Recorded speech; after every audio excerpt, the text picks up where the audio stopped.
Des partis dans l'opposition ont annoncé la création d'une commission parlementaire pour enquêter sur le conflit d'intérêts impliquant le chef du gouvernement Lies El Farfer.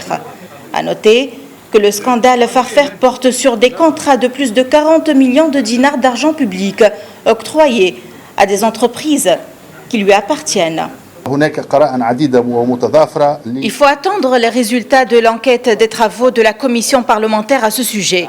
D'ailleurs, nous mettons en garde contre toute exploitation politique de ces données afin de régler des comptes politiques et que cette affaire soit une porte pour des partis politiques pour exercer un chantage et faire pression sur Farfer.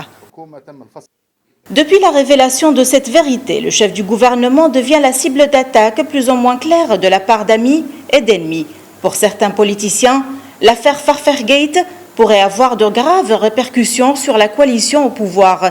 D'ailleurs, le député du mouvement Charb, un des constituants de la coalition gouvernementale, Heikel El Maki, a mis en garde contre des partis qui pourraient être derrière la révélation de l'affaire.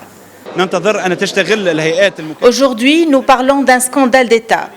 De nombreuses indications non seulement confirment l'existence de conflits d'intérêts, mais révèlent également des soupçons de corruption.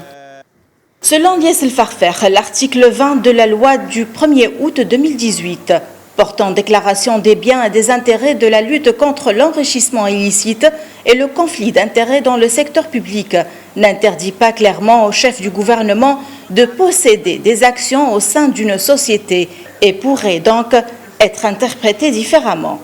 Il a à cet effet assuré avoir décidé de présenter une initiative législative au cours de la semaine prochaine afin de démystifier cet article et mettre fin à toute ambiguïté.